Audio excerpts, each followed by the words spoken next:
Shalom Bapak Ibu yang dikasih oleh Tuhan. Bagaimana kabarnya hari ini? Tuhan Yesus baik, amin. Puji Tuhan. Bapak Ibu, sebentar lagi kita akan merayakan Paskah, betul ya?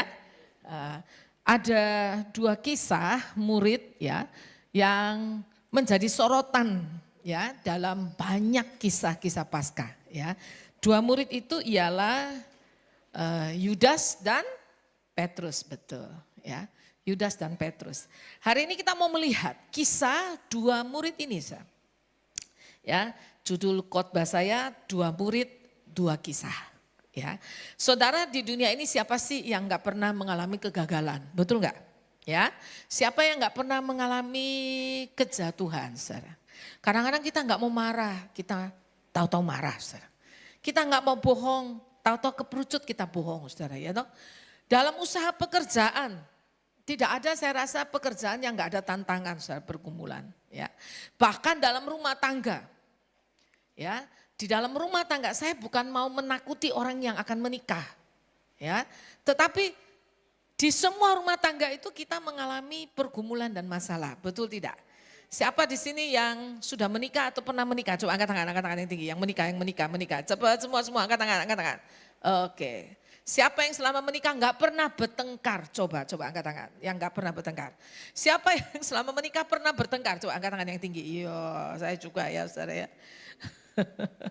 Siapa di dalam kehidupan nggak pernah ada masalah? Saya mau tanya.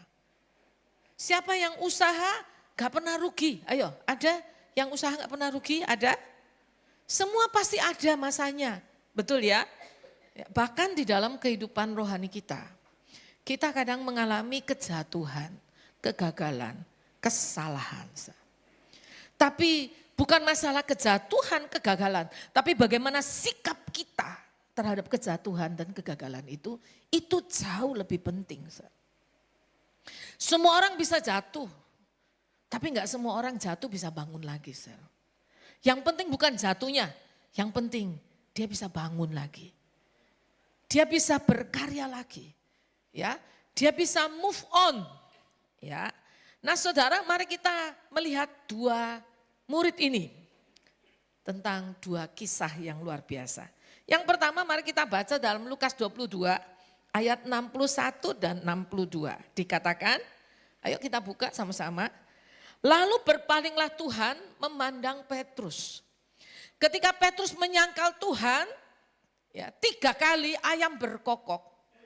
Lalu Tuhan memalingkan wajahnya dan melihat Petrus.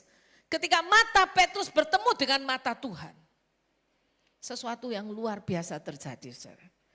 Lalu berpalinglah Tuhan memandang Petrus. Saya pikir kok cek sempet ya Tuhan ya. Lagi diadili, ya toh, ditangkap, ya toh, mungkin digebukin. Kok masih sempet ya dia. Ingat, dia tahu ada satu muridnya itu loh. Yang mengikutinya pelan-pelan, ya, ambivalen, pelan-pelan dia ngikuti. Ada dilema dalam dirinya antara mengikut Tuhan, membela Tuhan, tapi dia takut, saudara. Jadi dia mengikuti Tuhan. Tuhan tuh loh kok bisanya tuh loh ya, masih sempet. Kita ini kadang kalau sudah ada masalah, kita masa sempet saudara mikirin orang lain, betul gak? Kadang-kadang kita lagi sibuk kerja, anak kita datang aja kita bilang, sana kamu ganggu mama aja sama papa, ya toh. Tapi Tuhan kok masih sempet ya? Wah, luar biasa Tuhan kita. Saudara, berpalinglah Tuhan kepada Petrus. Maka teringatlah Petrus bahwa Tuhan telah berkata kepadanya, sebelum ayam berkokok pada hari ini, engkau telah 3 kali menyangkal aku. Lalu ia pergi keluar dan menangis dengan sedih. Apa yang terjadi dalam diri Petrus, saudara? Kita akan belajar. Sekarang kita melihat kisah yang kedua. Ayo kita buka. Matius 27 ayat 3 sampai 5. Ya. Kisah yang kedua. Suatu penyesalan yang berujung kepada kematian. Loh, mengapa begitu? Ayo kita lihat. Saya baca ayat ketiga, Bapak Ibu baca ayat yang keempat, ayat yang kelima kita baca sama-sama ya. Ayat yang ketiga. Pada waktu Yudas yang menyerahkan Yesus melihat bahwa Yesus telah dijatuhi hukum mati. Menyesallah ia. Sama-sama menyesal, betul nggak? Ya, Sama-sama menangis. Lalu ia mengembalikan uang yang 30 perak itu kepada imam-imam kepala dan tua-tua. Ayat 4, 1, 2, 3.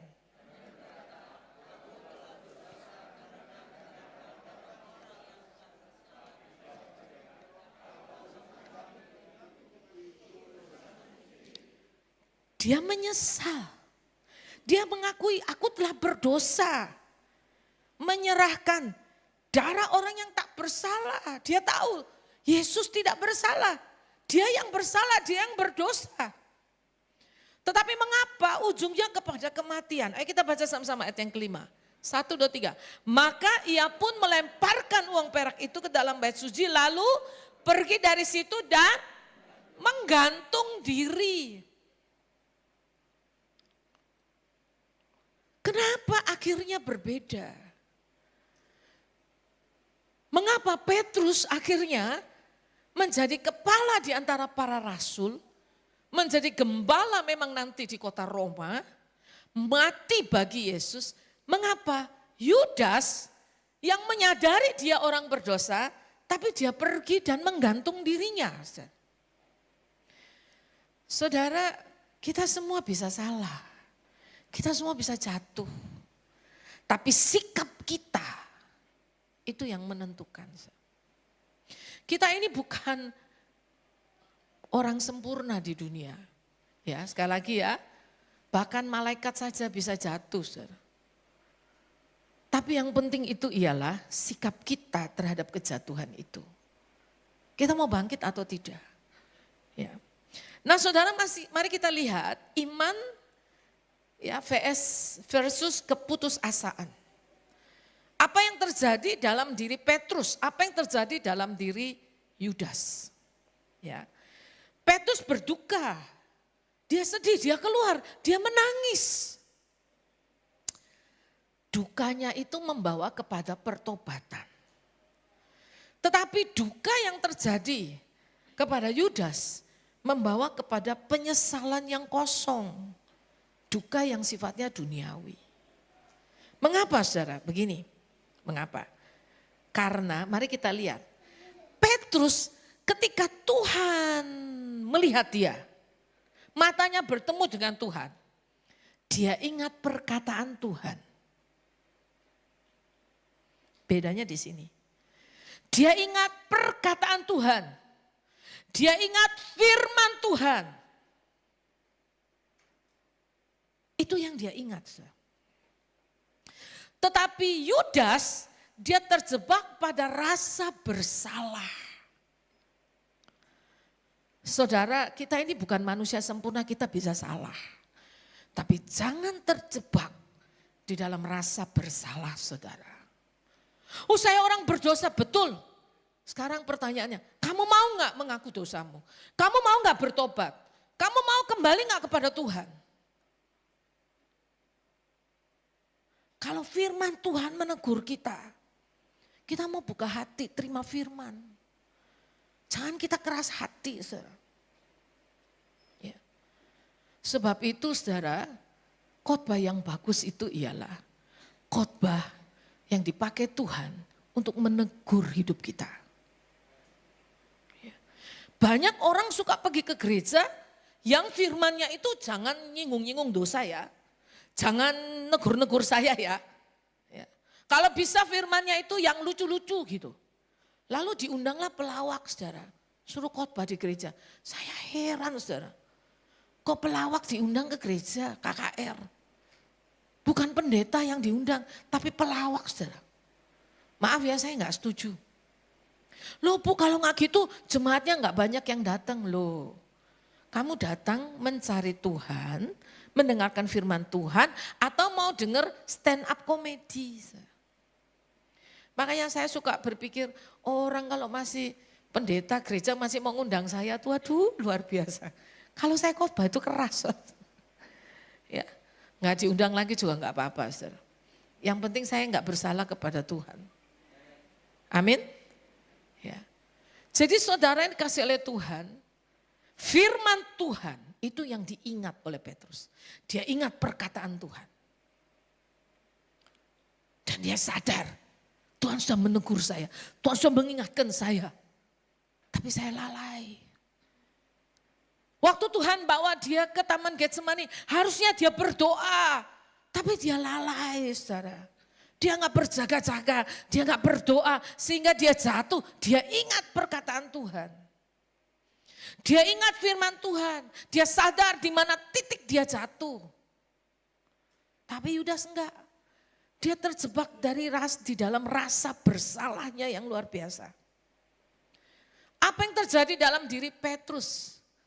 Kesalahan itu saudara dia sadari dan dia berbalik kepada kasih karunia Tuhan. Karena itu Tuhan berkata, Petrus, kalau nanti kamu sudah sadar, kuatkan saudara-saudaramu. Ya. Duka Petrus, penyesalan Petrus membawa dia berbalik kepada kasih karunia Tuhan. Ya. Waktu Tuhan melihat dia diingatkan, betul Tuhan pernah mengingatkan saya. Dia ingat. Saudara, Tuhan tidak mendakwa Petrus, saudara. Tuhan mengasihi Petrus. Sebab itu Tuhan berkata, tapi aku berdoa buat kamu Petrus. Saudara yang kasih oleh Tuhan, kita semua bisa jatuh, saudara. Kita bisa lemah. Ya. Tapi kalau kita jatuh, kita dalam keadaan lemah. Tuhan ingatkan kita, kembali kepada Tuhan. Bertobat, saudara. Ya, jangan terjebak di rasa bersalah. Terus rasa bersalah. Kalau saya melayani orang yang jatuh saudara, atau orang yang kepahitan ya, marah penuh kepahitan kebencian. Saya bilang tulis daftar orang-orang yang kamu benci, yang kamu perlu maafkan, yang bersalah kepada kamu. Lalu paling bawah tulis namamu sendiri. Karena kita harus bisa mengampuni diri kita sendiri. Baru kita bisa move on. Kadang kan kita ini menyadari, aduh saya salah. Tapi gak bisa move on. Terus dihantui rasa bersalah. Saya mau beritahu saudara, iblis sering memakai rasa bersalah kita. Lalu iblis bilang, kamu tuh jelek, kamu tuh jahat, kamu tuh gak layak, kamu tuh kotor. Kamu gak pantas. Terus saudara, kita didakwa oleh iblis. Dan itu yang dilakukan iblis. Dalam kitab Roma dikatakan, dia suka ke surga mendakwa kita, orang yang percaya. Tapi kita bersyukur. Yesus Kristus mati di kayu salib membela kita. Dan dia jadi pembela kita di hadapan Tuhan. Saudara, rasa bersalah Yudas membuat dia menjauh. Dia mengisolasi diri, bahkan dia bunuh diri. Karena dia enggak kuat menanggung rasa bersalah dan penyesalan. Saya mau beritahu memang kita enggak kuat. Saudara. Kita butuh Tuhan. Saya tidak tahu hidup saudara. Tapi saudara sering kita menyesali tindakan kita di masa lalu, di masa muda. Waktu saya masih muda, no regret. Waduh, pokok tidak ada rasa penyesalan. Orang muda kan begitu. Apa saja yang dia bikin, dia yakin benar. Orang tua larang, kamu jangan menikah sama orang itu. Enggak bisa, aku cinta. Kalau enggak sama dia, aku lebih baik mati saya. Waduh, dibelani cintanya saudara, betul ya? Begitu sudah menikah, iya ya benar ya kata orang tuaku. Ternyata cinta aja enggak bikin kenyang, betul ya toh? Ya, lihat mukanya lama-lama ya lapar saudara ya toh. Jadi akhirnya sadar, loh saya mengakui rambut saya tambah banyak putihnya ya. Enggak boleh disemir ini sama anak saya. Biar mama sadar kalau mama sudah tua katanya. Enggak apa-apa, enggak boleh disemir. Tapi jujur saudara, semakin banyak rambut putih, saya semakin banyak penyesalan. Coba dulu ya gitu saudara. Tapi saya tidak mau terjebak dalam penyesalan. Saya mengampuni diri saya. Ya, saya mengampuni kekeliruan saya, kesalahan saya. Mengapa? Karena Tuhan saja mengampuni saya. Mengapa saya tidak mau mengampuni diri saya sendiri? Dengar, Tuhan saja mengampuni engkau. Mengapa engkau tidak mau mengampuni dirimu sendiri? Betul, kita pernah buat salah. Betul, kita pernah jatuh. Dan kita menyesali. Sekarang kembali kepada Tuhan. Ampuni dirimu, pulihkan hatimu. Saudara, keputusasaan adalah senjata paling halus dan mematikan dari si jahat. Dibuat kita putus asa. Saudara, penawar kegagalan bukanlah kesempurnaan. Kita semua nggak ada yang sempurna. Kita semua pernah jatuh. Saudara. Mungkin orang lain nggak tahu kalau kita jatuh, kita yang tahu dengan Tuhan. Kita bisa menipu orang, nggak bisa menipu Tuhan, nggak bisa menipu diri kita sendiri. Kita mungkin pernah gagal, kita pernah jatuh, saudara. Tetapi saudara, yang penting ialah kita mau kembali kepada Tuhan. Iman kembali kepada anugerahnya. Ya. Saudara yang kasih oleh Tuhan, sekarang kita mau lihat Petrus. Kalau Yudas habis sudah nasibnya. Saya percaya Yudas masuk neraka. Kenapa? Karena dia putus asa. Bunuh diri. Saya mau beritahu ya, bunuh diri adalah jalan pintas masuk neraka. Jangan pernah bunuh diri. Ya, jangan. Kalau rasanya enggak kuat datang kepada Tuhan, minta kekuatan dari Tuhan. Ya. Kalau rasanya enggak mampu datang kepada Tuhan, minta kemampuan daripada Tuhan. Ya. Tuhan tahu sampai di mana batas kemampuan kita. Nah, saudara, sekarang kita mau melihat kisah hidup Petrus. Akhirnya bagaimana? Ada kisah 2 api unggun, pemulihan dari Tuhan. Waktu di halaman imam besar, di dekat api unggun, Petrus menyangkal Tuhan 3 kali. Tetapi saudara, ketika ya Tuhan sudah bangkit, lalu Tuhan menampakkan diri kepada murid-muridnya. Mari kita buka yuk di dalam Yohanes, ya. Yohanes. Ya. Ketika Yohanes 21. Ketika mereka ada di pantai Danau Tiberias, ya, Simon berkata, "Aku mau pergi menangkap ikan." Yang lain berkata, "Kami pergi juga dengan engkau." Lalu mereka menangkap ikan tetapi tidak mendapatkan apa-apa sepanjang malam. Hari mulai siang Yesus berdiri. Lalu Yesus berkata, "Hei anak-anak, ada lauk pauk?" Mereka menjawab, "Tidak ada." Maka Yesus berkata, "Tebarkan jalamu di sebelah kanan." Waktu mereka menebarkan jala, mereka dapat ikan yang banyak. Lalu saudara Yohanes berkata, "Itu Tuhan, itu guru." Waktu Petrus dengar itu saudara, ya, Petrus terjun, ya. Dia pakai pakainya, dia terjun ke dalam danau. Lalu saudara dia sampai di pinggir danau, duduk bersama dengan Tuhan. Dan Tuhan itu saya juga heran, dia beli roti di mana. Tiba-tiba ada roti dan ikan, itu yang saya heran. Dia sempat mampir kah sesudah kebangkitan beli roti. Tapi Tuhan sediakan. Di situ saya belajar ya saudara gini loh. Tuhan kita tuh baik sekali loh. Dia tahu kok murid-muridnya lapar, dari malam belum makan, gak dapat apa-apa. Dia ngerti kok kebutuhan fisik kita. Ya, karena itu saudara, ikut Tuhan, jangan khawatir, Tuhan pelihara hidupmu, amin. Ya, siapa di sini yang tidak makan karena tidak punya uang? Coba angkat tangan. Habis ini tak traktir makan, ada? Siapa yang kegemukan karena terlalu banyak makan? Coba angkat tangannya. Banyak yang kegemukan bu gitu. Puji Tuhan. Loh saudara, Tuhan tahu loh kebutuhan kita. Tuhan ngerti loh bahwa murid-muridnya tuh lapar. Semalaman enggak dapat apa-apa. Oh saya terharu betul dengan kasih setia Tuhan yang luar biasa. Saudara. Bayangkan saya pergi ke Papua tahun 2007. Mau bikin sekolah di sana. Diketawain. 2013 saya mulai sekolah saya PAUD, saudara. Sekarang 2026. Kita sudah punya PAUD, SD, SMP, SMA gratis. Kapan Bapak Gembala mulai-mulai? Kok enggak mulai-mulai? Mulai aja besok. Ya, saya aja bisa kok, ya toh.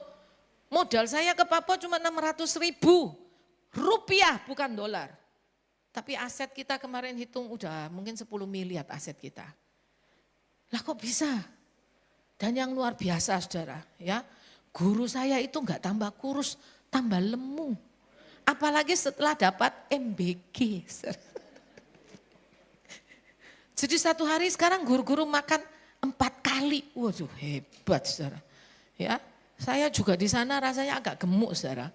Karena saya juga dapat jatah MBG saudara. Puji Tuhan. Apalagi kalau mereka bilang, "Bu hari ini MBG-nya enak." Semangat saya. Nah saudara kembali. Lalu saudara, nah ini yang luar biasa ya. Kemudian ya di dekat api unggun itu yang ada roti dan ikan. Tuhan 3 kali bertanya kepada Petrus. Seperti 3 kali Petrus menyangkal Tuhan. Sekarang 3 kali Tuhan bertanya kepada Petrus. Petrus, apakah engkau mengasihi aku? Dan 3 kali Petrus berkata, ya Tuhan, engkau tahu segala sesuatu, engkau tahu aku mengasihi engkau. Kapan-kapan saya khotbah itu, saudara. Ya, karena kalau bahasa Yunani itu menarik sekali. Ya, Tuhan tanya 3 kali, dalam bahasa Indonesia enggak kelihatan.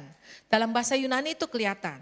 Yang pertama Tuhan tanya gini, Petrus apakah engkau agape aku lebih dari yang lain? Saudara masih ingat? Petrus berkata apa? Tuhan, sekalipun yang lain meninggalkan engkau, aku tidak. Loh, dia buktikan, dia enggak tinggalkan Tuhan, saudara. Betul, di Taman Getsemani dia enggak tinggalkan, dia ikut Tuhan. Tapi dari jauh. Karena dia takut. Tapi dia membuktikan dia mengikuti Tuhan. Dia menyangkal Tuhan 3 kali, betul. Yang kedua Tuhan tanya. Nah, waktu Tuhan tanya yang pertama, Petrus apakah engkau agape aku lebih daripada yang lain? Dia menjawab gini, Tuhan aku filia kamu. Jadi kalau dalam bahasa Yunani kasih itu ada kasih agape, kasih tertinggi, kasih Tuhan, kasih tanpa syarat, kasih yang mau berkorban buat orang yang dikasih, kasih Allah buat kita. Yang kedua filia, kasih persaudaraan. Ya, saudara bersaudara, orang tua anak itu kasih filia. Kita diperintahkan untuk agape satu dengan yang lain, bukan filia. Dia menjawab apa? Ya Tuhan aku filia kamu. Dia gak berani bilang agape. Mungkin dia ingat bahwa dia pernah menyangkal Tuhan. Yang kedua Tuhan tanya lagi. Petrus apakah engkau agape aku? Gak usah lebih dari yang lain tapi agape aku. Dia menjawab untuk yang kedua kali. Benar Tuhan aku filia kamu. Dia gak berani bilang agape. Untuk yang ketiga kali Tuhan bertanya. Petrus apakah engkau filia aku? Maka sedihlah hati Petrus. Dan Petrus berkata, Tuhan engkau tahu segala sesuatu. Engkau tahu hatiku, aku cuma filia kamu. Tapi yang luar biasa, sekalipun kasihnya cuma filia, Tuhan berkata, gembalakanlah kawan dombaku. Saudara, Tuhan menerima Petrus apa adanya Petrus. Tuhan nggak menuntut lebih dari yang Petrus mampu berikan. Tuhan tahu hati Petrus. Saudara, Tuhan juga tahu hati saudara dan saya. Tuhan tahu sampai di mana batas kemampuan kita. Dan Tuhan menerima engkau dan saya apa adanya kita. Saudara, manusia kadang menuntut kesempurnaan dari kita. Ya, saya ini kan kalau di depan anak ini mesti kelihatan bisa semua. Mama bisa, mama marah enggak. Tapi saya ini cuma manusia biasa, saya penuh kelemahan. Saudara, Yesus tidak menuntut apa yang tidak kita punya, saudara. Tuhan menerima kita apa adanya kita. Ya. Nah saudara, mari kita lihat selanjutnya. Ketika ada di taman, ketika ada di danau, betul, di danau Galilea. Di tepi danau itu. Yang menarik ialah ayat 18, kita baca. Aku berkata kepadamu, kata Tuhan kepada Petrus.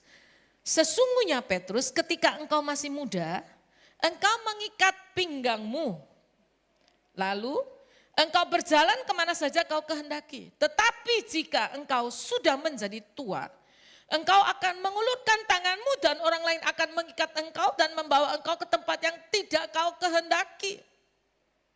Dalam hal ini dikatakan Yesus untuk menyatakan bagaimana Petrus akan mati dan memuliakan Allah. Sesudah mengatakan demikian ia berkata kepada Petrus, ikutlah aku.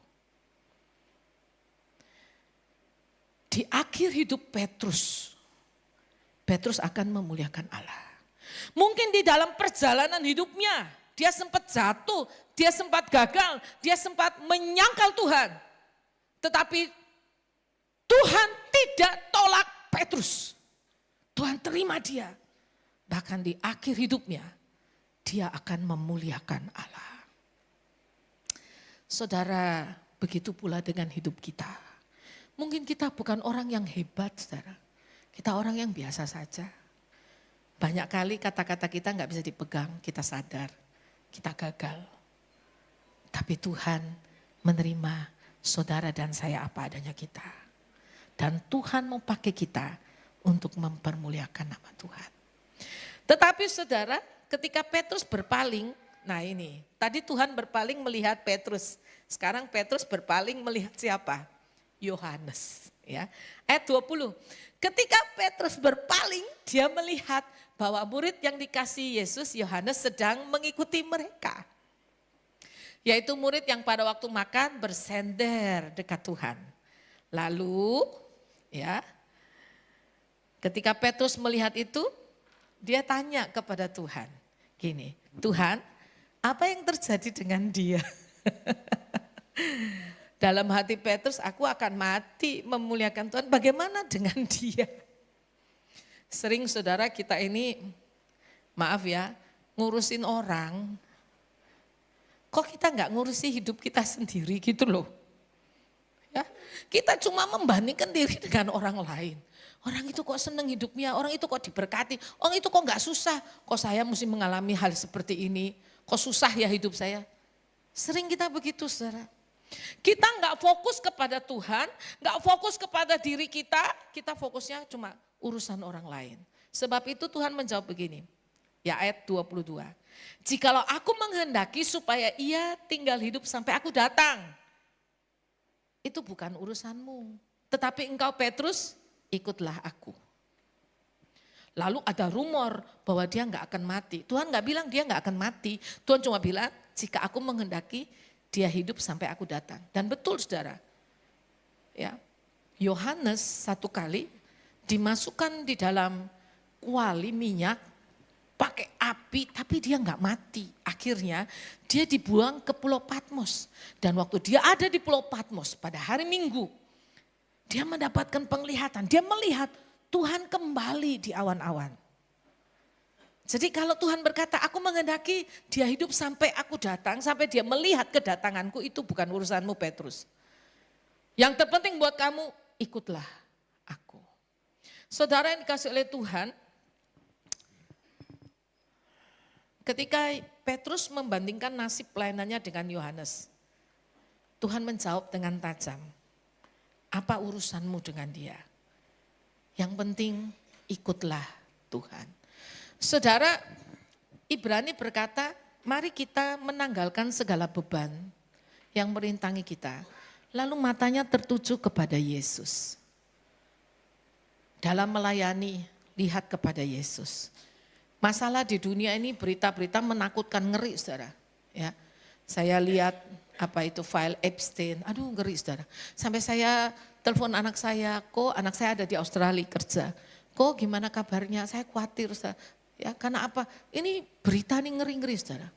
Ya, bayangkan kalau kita lihat dunia ini kita bisa nggak fokus saudara. Lihat kepada Tuhan. Sekali lagi ya, lihat kepada siapa? Tuhan. Ikut Tuhan, aman jalan hidup kita. Saudara. Ikut Tuhan. Pemuritan memang dihidupi dalam komunitas, tetapi pada akhirnya ketaatan adalah hal yang sangat personal. Kita harus membebaskan diri dari perbudakan, membanding-bandingkan kesuksesan atau penderitaan atau pelayanan kita dengan orang lain. Ya. Ikut Tuhan. Mari saudara kita lihat kehidupan Petrus. Bagaimana seorang pengecut di halaman imam besar berubah menjadi singa yang mengaum tanpa rasa takut di hadapan Mahkamah Sanhedrin. Ketika dia diperhadapkan di Mahkamah Sanhedrin, ya, dia bersaksi bagaimana dia bertemu dengan Tuhan. Ya. Dia dipenuhi Roh Kudus pada hari Pentakosta.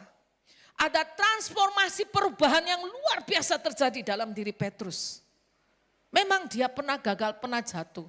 Tapi ketika dia kembali kepada Tuhan, Tuhan memulihkan dia, Tuhan mengangkat dia, Tuhan bahkan memperlengkapi dia. Dia menjadi seorang pengkhotbah yang luar biasa, saudara. Bahkan saudara, kalau kita melihat, ya, dia dikatakan di atas batu karang ini, saudara. Gereja itu bukan gedung tapi orang-orang.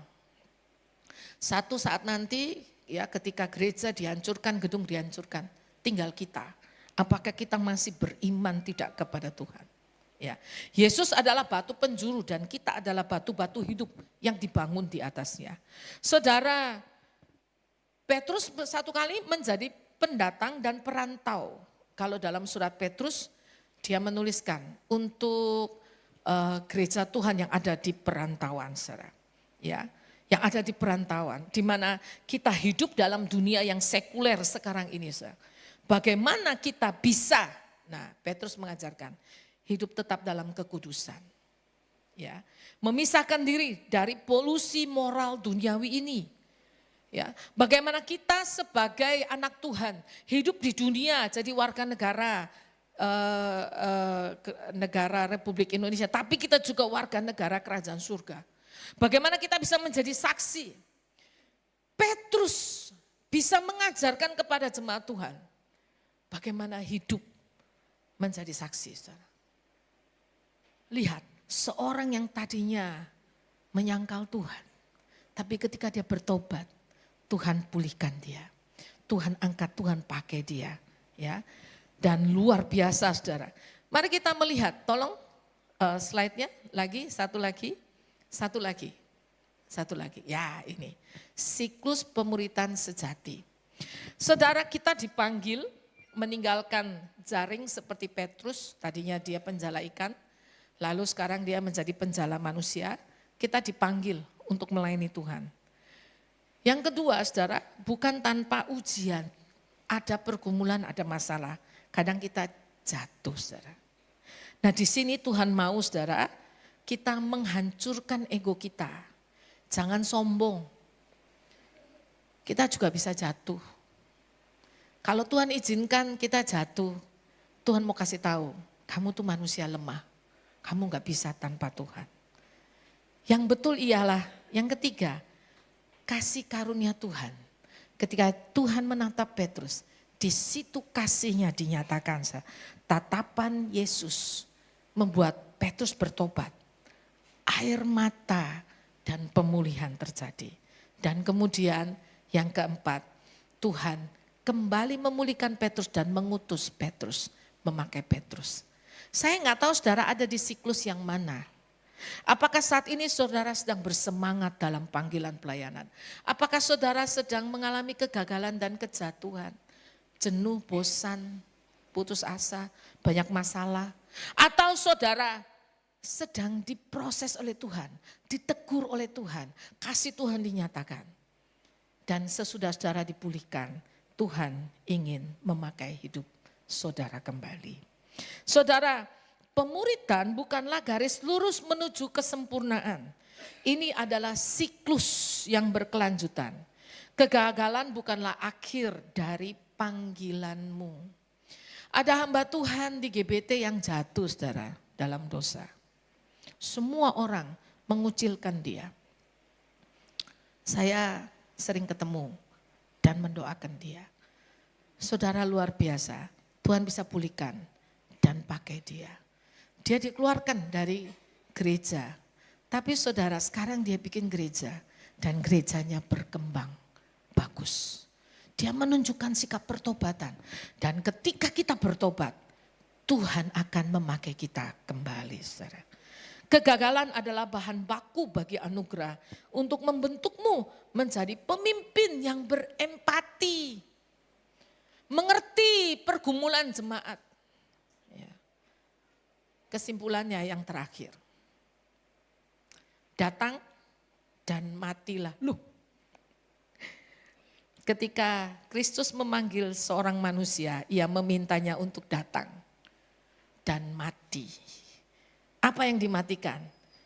Ego, kesombongan, ambisi duniawimu. Matikan. Matikan. Loh kalau saya kerja gimana kalau nggak ada ambisi? Boleh kerja, boleh. Boleh nggak saya punya target? Boleh. Boleh nggak saya mau sukses berhasil? Boleh. Tapi persembahkan semuanya untuk hormat kemuliaan nama Tuhan. Bukan untuk keegoisanmu, bukan untuk keakuanmu. Biar nama Tuhan yang dipuji ditinggikan dalam hidupku, bukan aku manusia. Ya. Matikan ego, kesombongan dan ambisi duniamu. Ya. Ingatlah bahwa kasih karunia Allah selalu lebih besar daripada kegagalan terburuk kita. Kiranya Tuhan memberkati kita. Mari kita tundukkan kepala di hadapan Tuhan.